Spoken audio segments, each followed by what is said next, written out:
There you go. Okay. All right, so we are in what's known as the Last Supper. I'm sure all of you recognized as we read the text what's going on here. We are in the night of Christ's betrayal, so we're getting real close now to the end of the story. I don't want to spoil how this story ends for those that haven't, seen the movie yet. But we are getting close, and it's going to get super exciting. But right now we're in the Passover has come.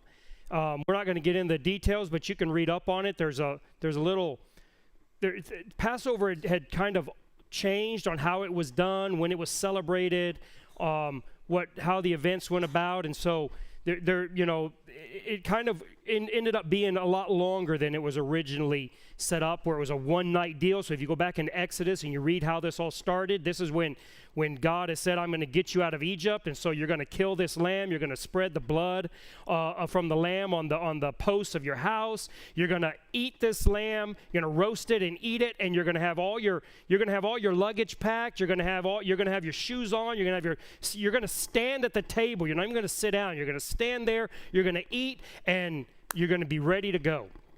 And that was the original Passover. And the Jews, ever since then, although not continuously, they had a lot of backsliding, but ever since then, for the most part, the Jewish people had commemorated that Exodus moment, that liberation, their Independence Day, like we do the 4th of July.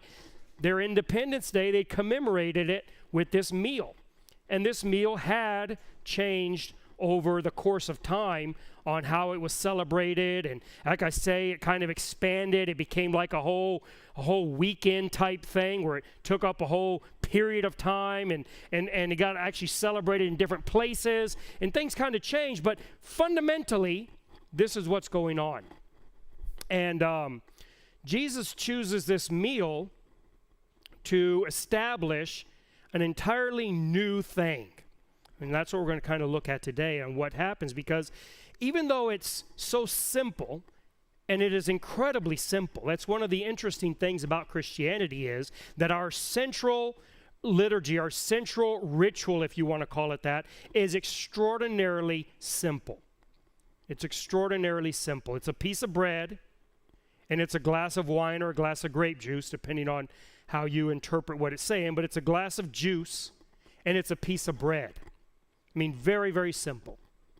And Jesus uses this Passover meal in which to bring out this new thing that's going to identify his church. So this is how the church is going to be identified. It's how they're going to identify each other and identify themselves. Each one is going to be through this new thing, which we call the Lord's table, the Lord's Supper. It's also called communion. Some, like the Roman Catholics, call it Eucharist, which basically is just a Greek word that means thanksgiving. So they call it Thanksgiving, giving of thanks. So there's a number of titles for it, names for it, but this is where it happens. And when we read Mark's account, it's just not only is the actual event or the ritual that Christ establishes very simple, but the explanation or the narrative of it extraordinarily simple. So let's look at this today, what this table is and what it means. So there's a couple ways of looking at it, and I don't want to get too deep into this, but I think I ought to mention it. There's a couple ways of looking at what these elements are. So the Roman Catholics and others like that, Orthodox, Lutherans, they believe that the elements, the actual bread, so when we do the Lord's Supper and we pass out the little cup and it has a little piece of bread and a little bit of juice, well, they believe that when they do this and they bless these elements, these actually become the body and blood of Christ. Now, it's not as cartoonish as many times evangelicals like to make it sound when they're criticizing this Roman or Orthodox doctrine.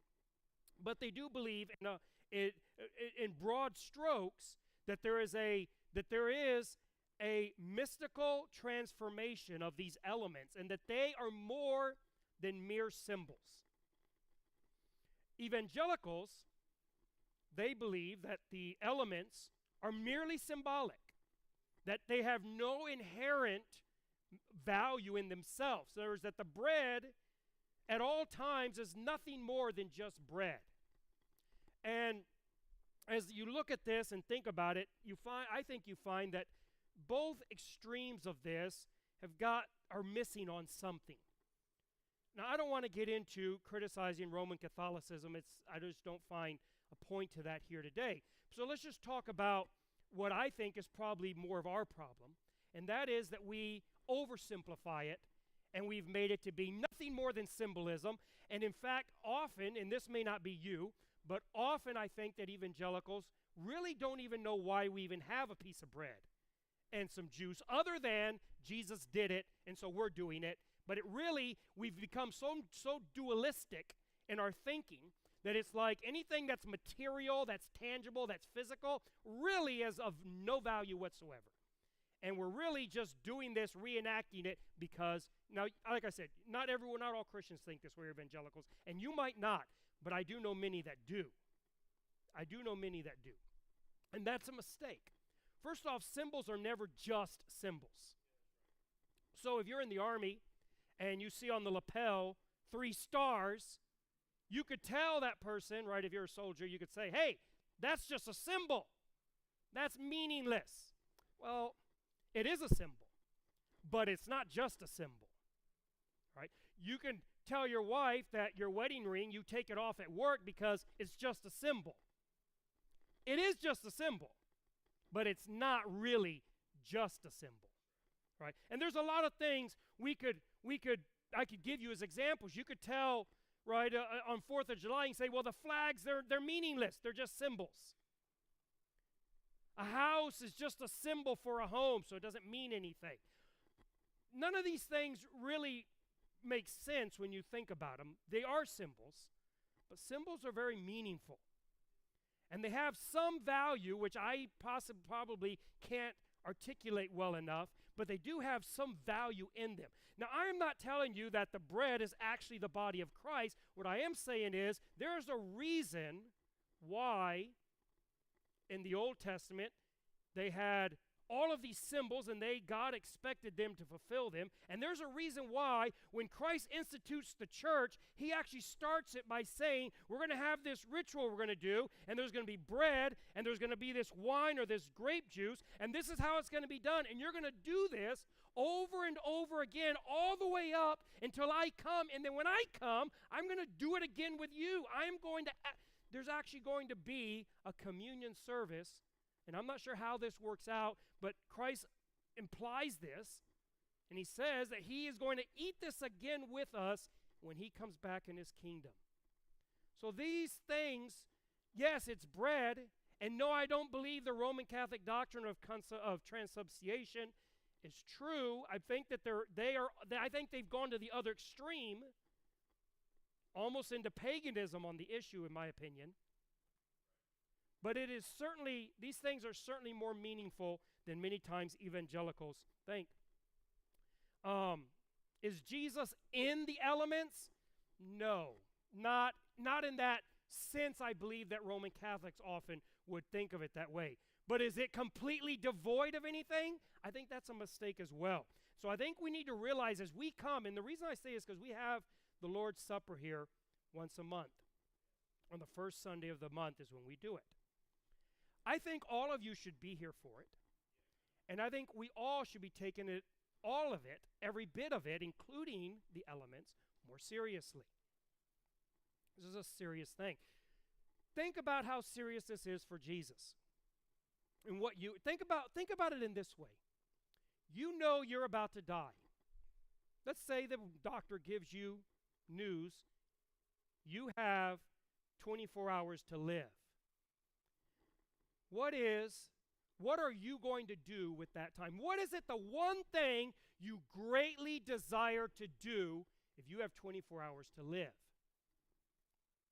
Well, I think we would all have a long list of things, and probably very few of us, that list would be, I want to sit down and have a meal with my friends. Now, some of us might think that way, but that's what Jesus thought. I have 24 hours to live. There's one thing he says I greatly desire to do.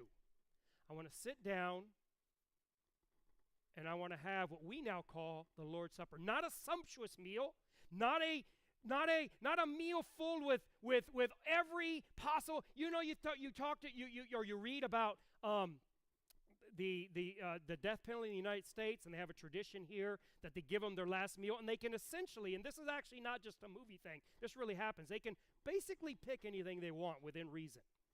I mean, they really can. They will prepare them within reason whatever they want.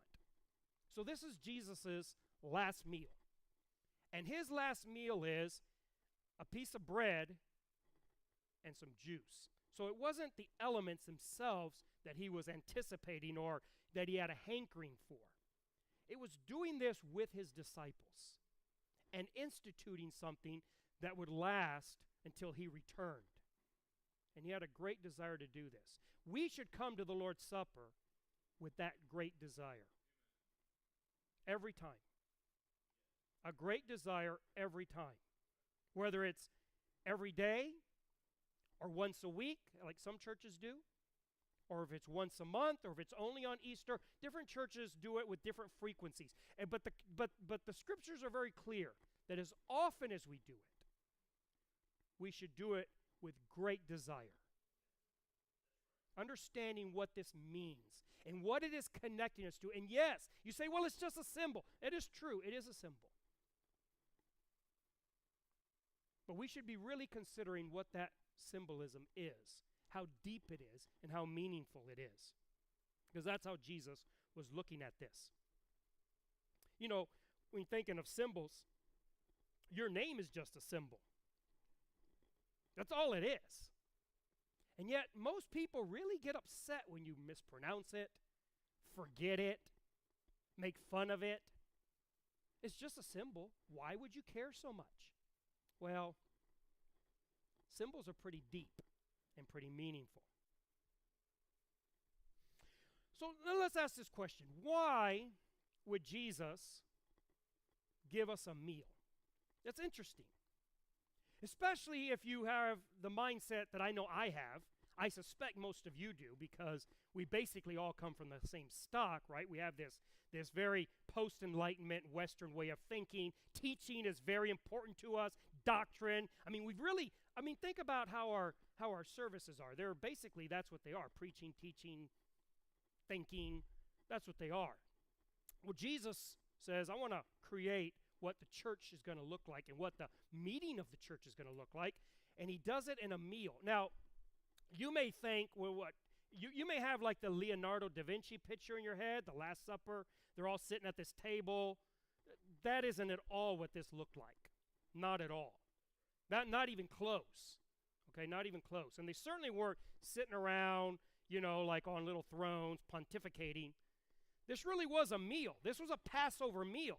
They went and prepared it. Now, it's interesting, and we'll get to this in a minute, but it's interesting that Mark, he doesn't really tell you anything about that meal. You don't have any of the normal dishes and accoutrements and everything that would be going on in a normal Passover meal. He doesn't talk about it, but they were certainly there. They prepared a traditional Passover meal, and they're sitting there in a traditional way. Now, not necessarily how the original Israelites did it. The Jews had become very Hellenized by this point, and so they're very much celebrating it along Greco-Roman lines of how it would be celebrated. And there's indications of that throughout the text. However, this meal, and you think, well, why? This is an odd thing for Jesus to institute. Why would he give us a meal? And I think there's some very good reasons for this. We think, well, if he wants to explain something to us and we want to learn something, he should just give us this teaching. Remember that Jesus had tried to give them teachings for a long time, and that had not really panned out that well with them. So he gave them something they could actually understand. He gave them something that could resonate with them. And you think, yeah, that's because, they weren't really, we've been to college, or we have education, we know how to learn. Yeah, maybe.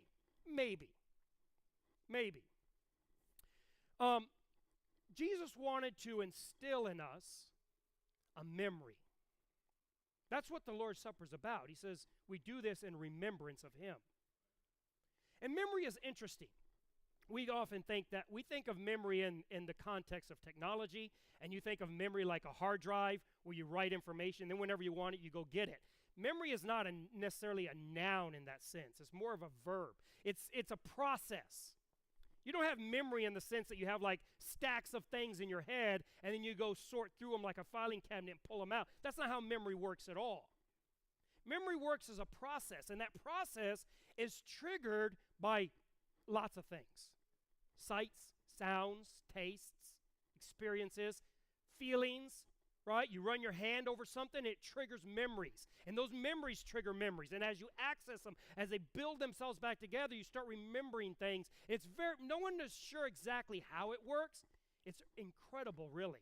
It really is. If you want to read some books, there's some great books on memory. And it's really amazing how God has designed our memory system, or our process. But the more sensory stimulus you get, the better your memories get. That's why simply listening to information is not really always the best way to remember information.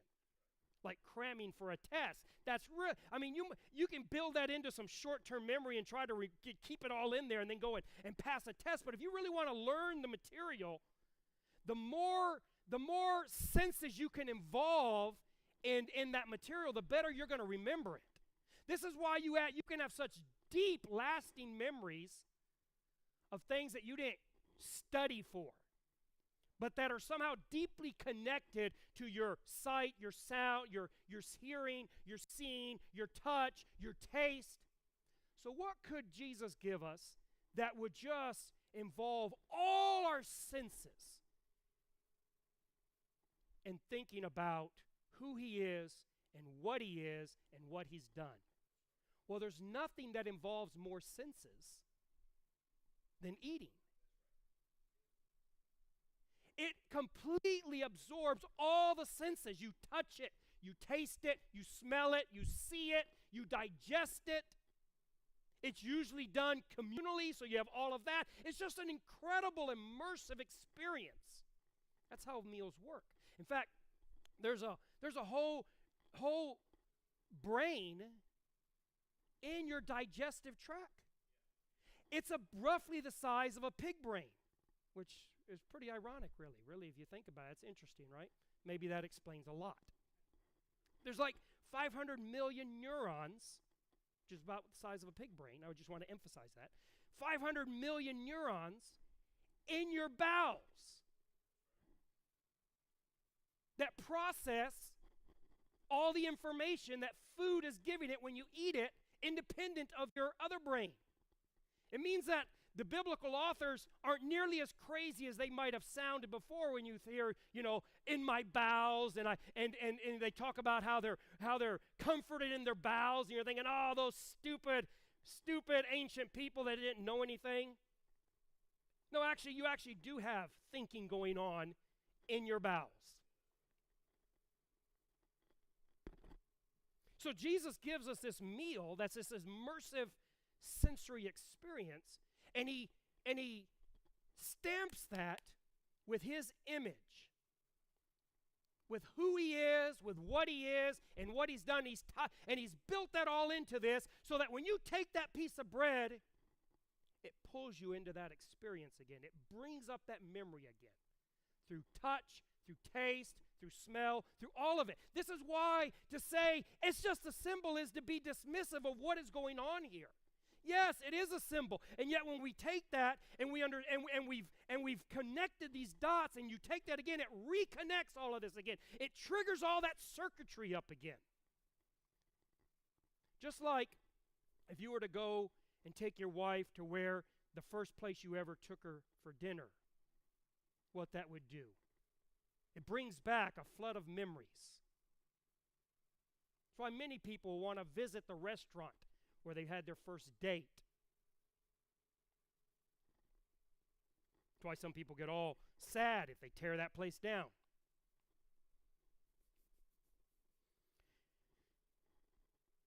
If we were to say, something like, hey, I want to start a relationship with you. So let's get some chairs and put them in rows. And then let's sit around and yell at each other for a couple hours. And then let's sing an out-of-date song. And then go home. No one, or like they say, like the kids say, right? Said no one ever. No, that's not what we do. If we want to start a relationship of any kind, romantic relationship, business relationship, friendship, it doesn't matter. What do? Hey, go out to dinner with me. So this isn't weird that Jesus says, I want to construct a deep, meaningful relationship with my church, and I'm going to do it with starting out with a meal.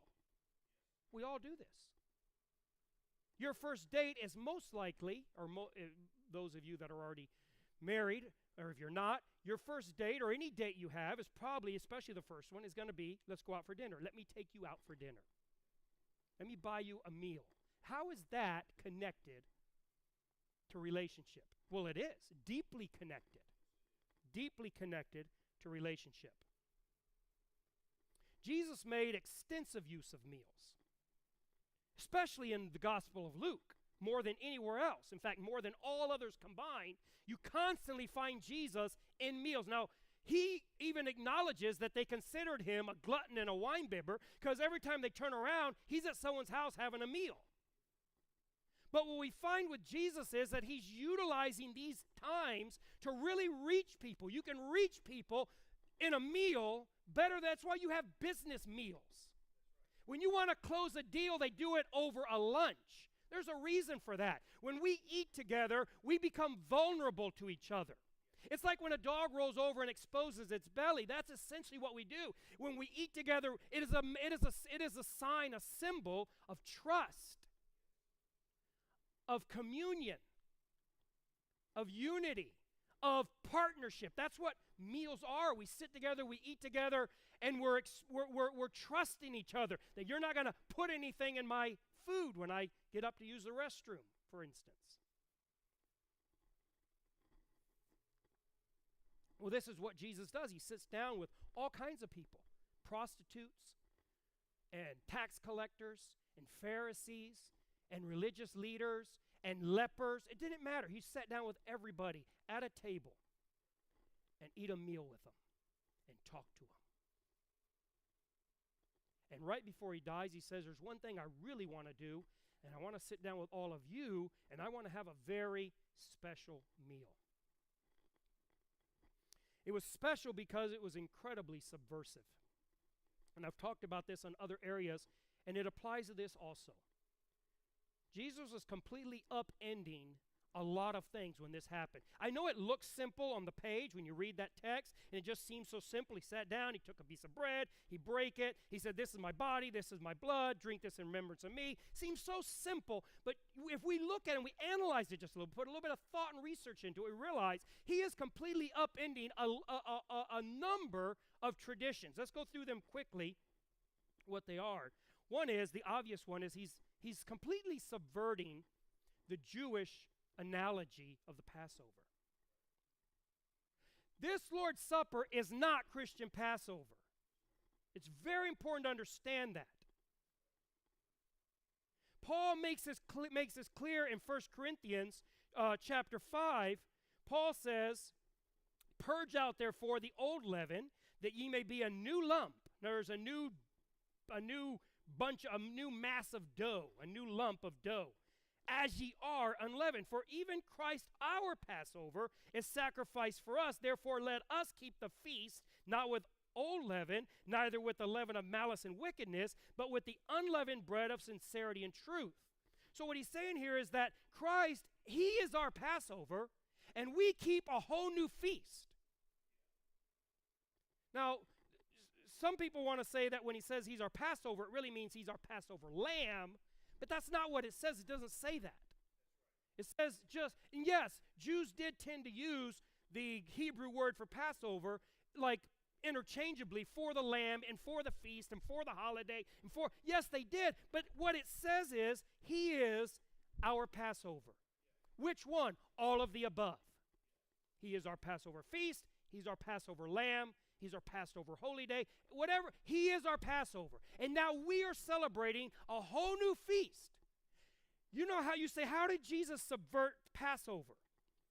You know what is not mentioned in any of the texts of the Lord's Supper, of that Last Supper as it's called? the lamb. And no text is the lamb mentioned. Was there a lamb on the table? Absolutely. There absolutely was. They prepared a traditional Jewish Passover. But no text talking, and there's 4 of them. There's actually 5, but there's 4 that actually mention what they're eating. None of them mention the lamb. And when Jesus says, okay, now let's have the Christian meal, we'll call it right now, or let's have this new meal, it was not lamb. That was not the main course. He took bread and wine, which really had no real role in traditional Passover.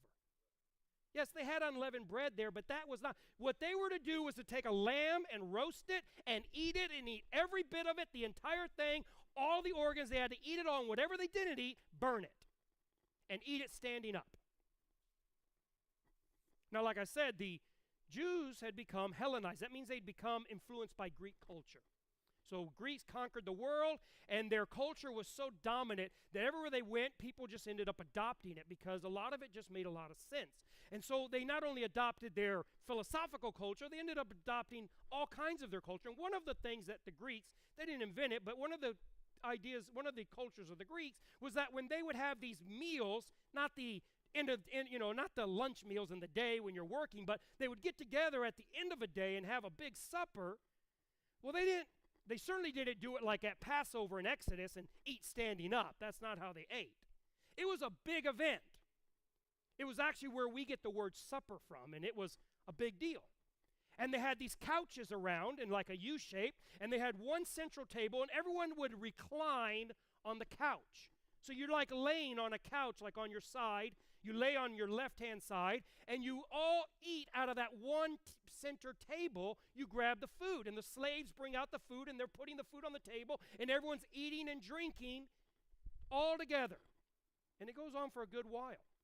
And when then that ends, then they have what they call a libation, where they take a glass of wine, and they pour out some of it, and then they all drink some of it. It's where we get our toasts from, right? And that was to a god, or it became to Caesar, really. All right, it was like a sacrifice to Caesar. It's called the libation. And then they would have what they called the symposium, where they would all lay or recline on their couches, and they would discuss some topic. Usually the host would have the topic at hand. He would bring out the topic, and everyone would discuss it while they drank wine that had been watered down so they didn't get drunk, so they could keep their wits about them as they debated and discussed and had this topic at hand.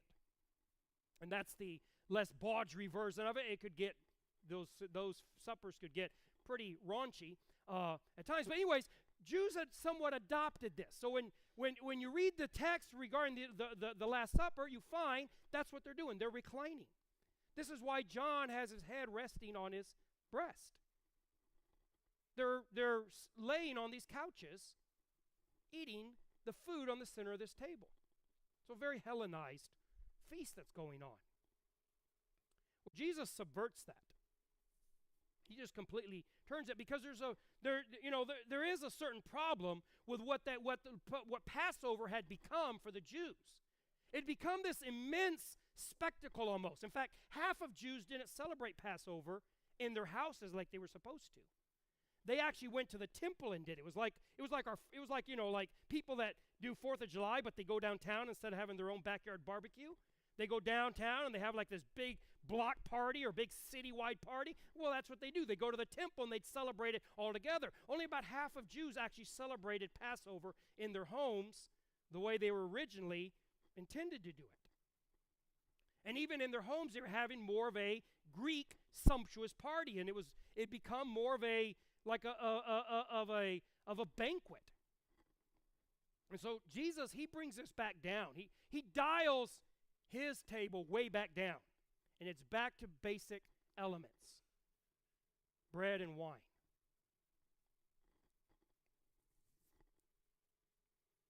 So what is Jesus doing as he institutes this?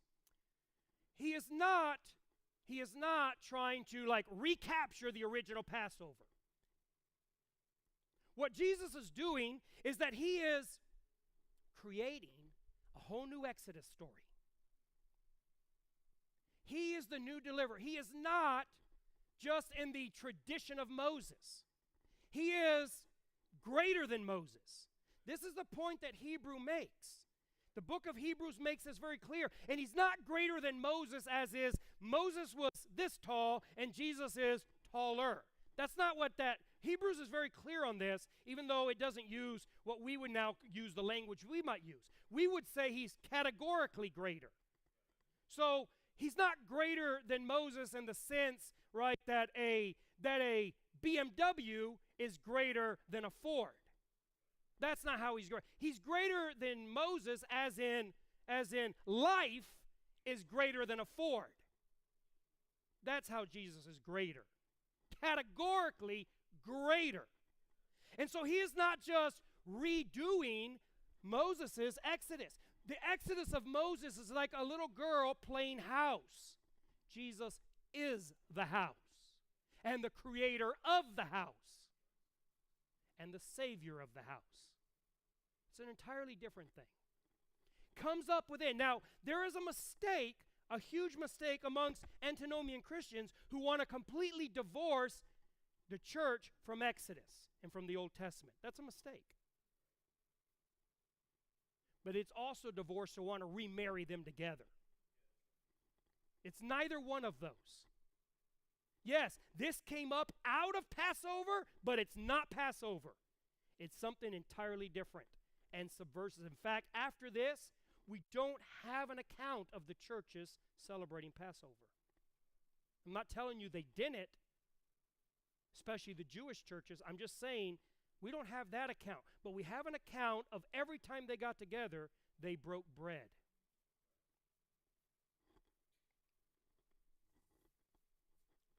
He didn't just subvert the Jewish Passover. He subverted the Roman parody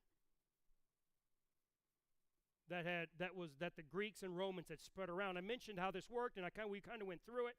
So I just want to touch on a few elements. The Romans did this. It was very common, and it was all over. And it was very much encouraged by the Roman Empire as a way in which the Roman Empire, through these meals, these what they called banquets, suppers, through these meals, they made sure that the Roman culture, Roman nationalism, especially the imperial cult, were disseminated, and everyone was on board. It's why we have 4th of July. It's why it's highly encouraged by the government, and not just our government, any government, to celebrate national holidays, because it brings a unity together when we get together and eat hot dogs under a flag. And I'm not in any way criticizing that. But this is what the Romans did. Well, Jesus came and he gave us also a feast. But it didn't look like the Greco-Roman feast, not when you looked at it closely. Now, if you were a Roman, and you were walking by a house where there's some Christians having one of their meetings, and they didn't have doors and windows and stuff, and so you kind of look in, you would think, oh, they're having their symposium. They're having their supper. But if you stuck around and looked and watched a little bit, like 1 Corinthians talks about, you come in and really look around, you'll see, wait a minute, this is nothing, right? That's what we find in 1 Corinthians 14, like a complete subversion of what they're expecting. It says, if someone comes in unlearned and they see what you're really doing and they really pay attention, they're going to fall on their face and they're going to be shocked because this is nothing like what they have been used to seeing. Nothing at all. It's completely upended. How is that? Let's look at a few things. Look at what the elements that he uses, especially the bread. So in a Roman feast, bread really served one main purpose. It was napkins. You used it to clean. Hal Tossig in his book, In the Beginning Was the Meal, documents how this was done, but they would use bread, and that's what they used to clean their fingers and their hands with, and then they'd throw that on the ground for the dogs to eat. Like what Jesus said to the woman that we talked about a couple months ago, when he says, when the woman tells him the dogs eat from the scraps. Well, this is the kind of image that she's painting. That when you have a banquet and everyone's reaching in and grabbing all these meats and the juices and all the, the sugars or whatever it is that's on there and it's getting on your fingers, then they take the bread, that's what they use bread for. This is what Jesus does. He says, I'm going to give you the main course of my meal. It's what you've been throwing on the ground. That's going to be my main course. Well, that completely upends what a banquet was supposed to be. Banquets were, people would spend years' worth of money that they had saved to give a banquet so they could show to all their neighbors how, think of the story of the rich man and Lazarus and how Jesus describes a rich man. He fared sumptuously. That's how they showed their status. Your status symbol in this banquet culture was how big of a party you could throw.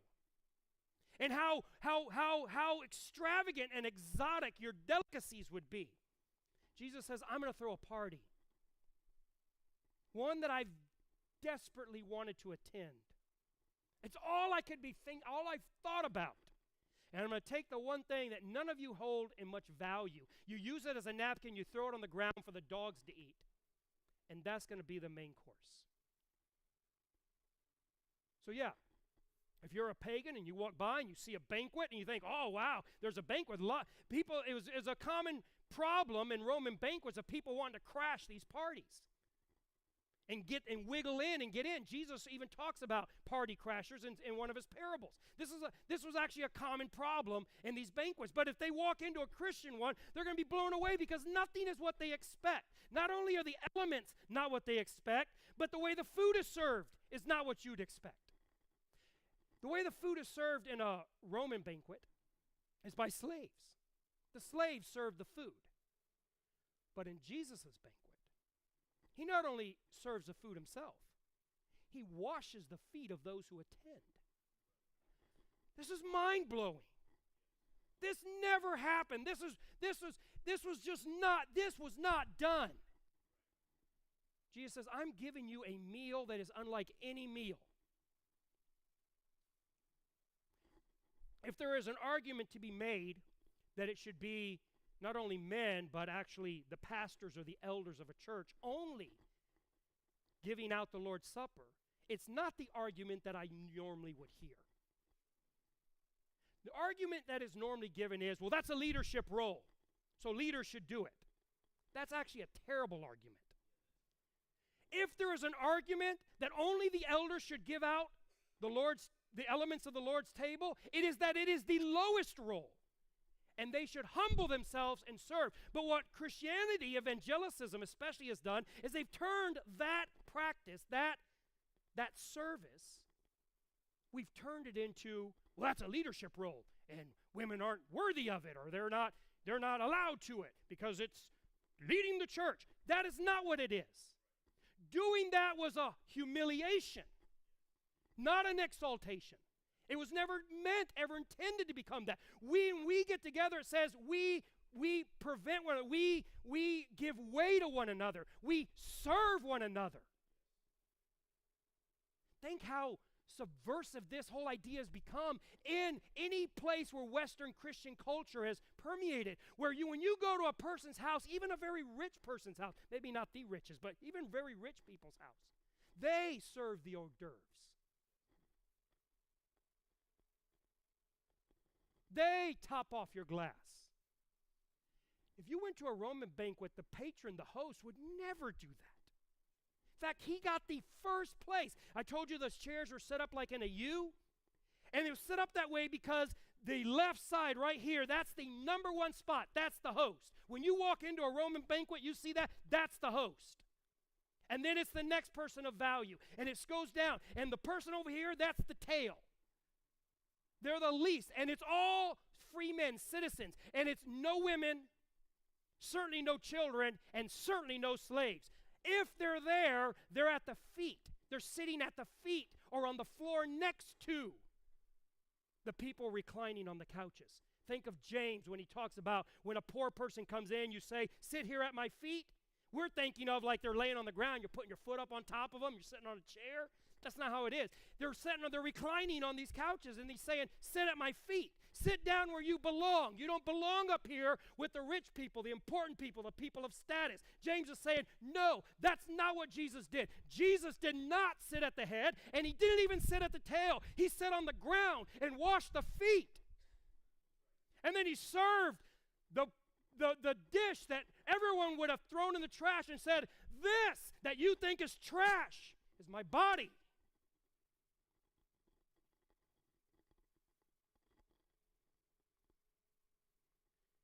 So you look at it and go, oh, he got some of these things from he's following the Hellenization, and he's getting some of these things. He is taking these things, saying, yeah, this is what you do. Okay, let me take these elements that you see, and let me flip them upside down and tear them completely apart, and through them give you something that is entirely new. And what does he do by that? He completely subverts all of culture. So when Christians get together, they are enacting a complete subversion of the world's paradigm, of its power system. Those banquets were allowed and promoted by the Roman Empire because they were commemorations, sacrifices to Caesar. They would take the cup and pour out half of it in Caesar's name, and then everyone would drink of it. And that was like an oath of a pledge of loyalty to him. Christians wouldn't do that. They didn't pour out the cup.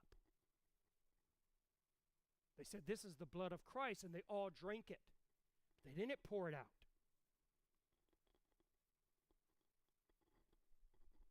There's a great book on this you can read. It's called Subversive Meals.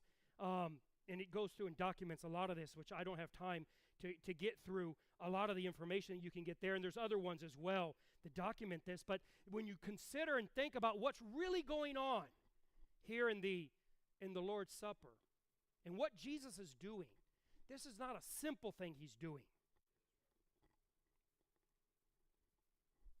One of the biggest things about these Roman meals is that they were the gateway, the doorway into the Roman patronage system. Right? You have patrons. So what you do is somebody who's very wealthy, you'd want to get them on your side. And so you'd want to go to their dinner, and you'd want to be a good guest, and you'd want to be entertaining and interesting, and then they would like you, and so then they would basically adopt you in a way. And then they would give you their protection, and they would help you get good business, and you'd get rich. But then you're expected. You owed them something now. So when they had, for instance, let's say in most dire circumstances, if they had an enemy that came up and wanted to do them harm, you were expected. Now it's time to repay. And you got to go and you got to take your family and you go stand up there for them. And you might go to war for that person. We've had this, not that distant in our own path, called feudalism, which is how this worked. Well, Jesus coming, he upends that completely. He says, no. You're not going to give your life for me. I'm your patron. You're not going to give your life for me. I'm going to do a great thing for you. I'm going to bless you, but that doesn't mean you're going to give your life for me. You're not going to come and stand in the gap for me. No, it's the other way around. I'm going to give my life for you. I'm inviting you to my meal, and I'm showering you with blessing, and I'm showering you with favor and grace, and then I'm going to die for you, not you for me. When you go and read 1 Corinthians and you find this person who's hearing all of this and seeing all of this enacted, not just doctrinally, but they're seeing it in practice. They're seeing slaves and free men. They're seeing men and women, boys and girls of all people, they're all just sitting around, and there's no order, there's no head, there's no tail. They're all eating from the same bread. They're all drinking from the same cup. They're all coming together with perfect unity, and they're hearing this, and then they're hearing it explained. We do this in memory of the one who is Lord of all and did it for everyone. Does it blow their mind? 100%. They fall down and say, truly, God is among you. Why was the open meeting so breathtaking, according to Paul, to the unlearned? Because in the symposiums, it was a pretense of equality. Everyone who was invited as honored guests could speak, and they all played equality. They pretended to have it, but the church was not that way. The church was real equality. No male, no female, no bond, no free, no Jew, no Gentile. In Christ, all were one. And over the biblical writers hound them on this. It isn't that you have to make this true, it's that you have to live because it is true. You already are one in Christ. And when we get together and we eat the Lord's Supper, that is what we're doing. We're telling a very old story that is already true. That in Christ, we are all one. There is no status. There is no head. There is no tail. There's only the body. So yeah, the unlearned, unbelieving Roman who happened to wander in and crash a Christian party was in for an enormous surprise. It was a party like they'd never seen before.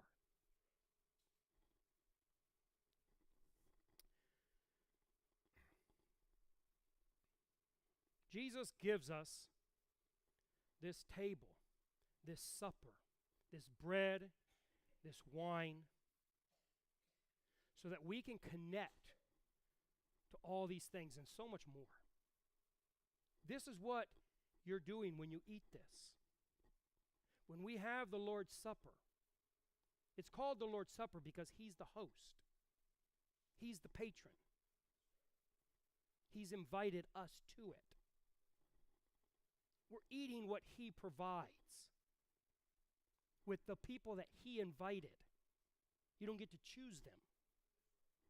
He chose them. All of this goes into what He's telling us. We come together, we eat this Lord's Supper. This is what we're doing. And what He says is when He looks at all of this, and so much more that I just don't have time to get to, when He looks at all of this, He says, this is what I have always wanted to do. I have greatly desired to eat this. How about you? Do you greatly desire? Maybe if we understood what it meant, maybe if we got past the dualism that it's just a symbol, and thought about what that symbol means, put some real thought into it, some consideration like Jesus did, maybe we realize this is a powerful symbol. I would say it's the most powerful symbol in Christianity. Paul says, we are the lump of bread. That's us.